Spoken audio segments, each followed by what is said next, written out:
ಇನ್ನು ಬೃಹನ್ ಮುಂಬೈ ಪಾಲಿಕೆ ಚುನಾವಣೆಯಲ್ಲಿ ಬಿಜೆಪಿ ಜಯಬೇರಿಯನ್ನ ಬಾರಿಸಿರುವಂತಹ ಸಂದರ್ಭದಲ್ಲೇ ರಾಜ್ಯದ ಮುಖ್ಯಮಂತ್ರಿಗಳು ಇದಕ್ಕೊಂದು ಟ್ವಿಸ್ಟ್ ಕೊಟ್ಟಿದ್ದಾರೆ.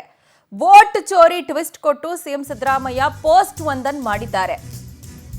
ಕಾಂಗ್ರೆಸ್ಸಿಗೆ ಬಹುಶಃ ಈ ಗೆಲುವನ್ನ ತೆಗೆದುಕೊಳ್ಳೋದಕ್ಕೆ ಸಾಧ್ಯ ಆಗ್ತಿಲ್ಲ ಅನ್ನೋದು ಸ್ಪಷ್ಟವಾಗ್ತಾ ಇದೆ. ಚುನಾವಣಾ ಆಯೋಗ ಪಾರದರ್ಶಕವಾಗಿಲ್ಲ ಅಂತ ಮುಖ್ಯಮಂತ್ರಿಗಳು ಪೋಸ್ಟ್ ಮಾಡಿರೋದು.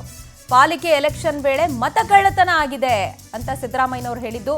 ಮತದಾರರಿಗೆ ಹಚ್ಚುವಂತಹ ಇಂಕು ಆ ಶಾಹಿ ವಿಚಾರದಲ್ಲಿ ಕೂಡ ವಿವಾದವನ್ನು ತರಲಾಗಿತ್ತು. ಆ ಶಾಹಿಯನ್ನ ಬಹಳ ಸುಲಭವಾಗಿ ಅಳಿಸಬಹುದು. ಇದು ಮಾಧ್ಯಮಗಳು ಹಾಗೆ ಜಾಲತಾಣದಲ್ಲಿ ವೈರಲ್ ಆಗಿದೆ. ಮತಗಳು ಪವಿತ್ರ, ಅದರ ರಕ್ಷಣೆಯನ್ನ ಆಯೋಗ ಮಾಡಬೇಕು. ಆವಾಗ ಮಾತ್ರ ಪ್ರಜಾಪ್ರಭುತ್ವ ಉಳಿಯುತ್ತೆ, ಅದರ ರಕ್ಷಣೆ ಆಗತ್ತೆ.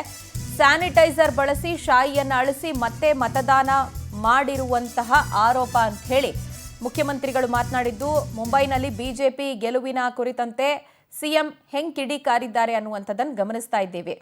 ಪ್ರತಿ ಬಾರಿಯೂ ಕೂಡ ತಾವು ಚುನಾವಣೆಯಲ್ಲಿ ಸೋತಂತ ಸಂದರ್ಭದಲ್ಲಿ ಕಾಂಗ್ರೆಸ್ಸು ವೋಟಿಂಗ್ ಕಮಿಷನ್ ಮೇಲೆ, ಎಲೆಕ್ಷನ್ ಕಮಿಷನ್ ಮೇಲೆ ಆ್ಯಂಡ್ EVM ಮೇಲೆ ಬ್ಲೇಮ್ ಗೇಮ್ ಮಾಡುತ್ತೆ ಅನ್ನುವಂಥದ್ದು ಈಗಾಗಲೇ ಜನಜನಿತವಾಗಿರುವಂತಹ ವಿಚಾರ, ಎಲ್ಲರ ಅರಿವಿಗೂ ಇರೋದು.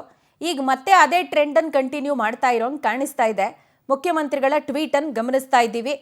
ಬೃಹನ್ ಮುಂಬೈ ಪಾಲಿಕೆಯಲ್ಲಿ ಬಿಜೆಪಿ ಜಯಬೇರಿ ಬಾರಿಸಿದ ಬೆನ್ನಲ್ಲೇನೆ ವೋಟ್ ಚೋರಿ ಟ್ವಿಸ್ಟ್ ಅನ್ನು ಕೊಟ್ಟಿದ್ದಾರೆ. ದೇಶದಾದ್ಯಂತ ಬಿಜೆಪಿ ವೋಟ್ ಚೋರಿ ಮಾಡ್ತಿದೆ ಅಂತ ಹೇಳಿ ಈಗಾಗಲೇ ಆರೋಪಗಳನ್ನು ಮಾಡ್ತಾ ರ್ಯಾಲಿಗಳನ್ನೆಲ್ಲ ಮಾಡ್ತಾ ಇದ್ದಾರೆ, ಅಭಿಯಾನವನ್ನೆಲ್ಲ ಮಾಡಿದ್ದಾರೆ. ಅದನ್ನ ಈ ರಿಸಲ್ಟಿಗೆ ಕೂಡ ಲಿಂಕ್ ಮಾಡಿರೋದನ್ನು ಗಮನಿಸ್ತಾ ಇದ್ದೀವಿ. ಆ್ಯಂಡ್ ನೆನ್ನೆ ವೋಟಿಂಗ್ ಆದಂಥ ಸಂದರ್ಭದಲ್ಲಿ ವೋಟ್ ಮಾಡಿದವ್ರಿಗೆಲ್ರಿಗೂ ಏನು ಕೈಗೆ ಶಾಹಿಯನ್ನ ಹಾಕ್ತಾರೆ, ಅದರ ವಿಚಾರದಲ್ಲಿ ಕೂಡ ಒಂದಷ್ಟು ವಿವಾದಗಳು ಭುಗಿಲೆದ್ದಿದ್ವು. ಅದನ್ನ ಕೂಡ ಈ ರಿಸಲ್ಟಿಗೆ ರಿಲೇಟ್ ಮಾಡುವಂಥ ಕೆಲಸ ಮುಖ್ಯಮಂತ್ರಿಗಳಿಂದ ಆಗಿದೆ.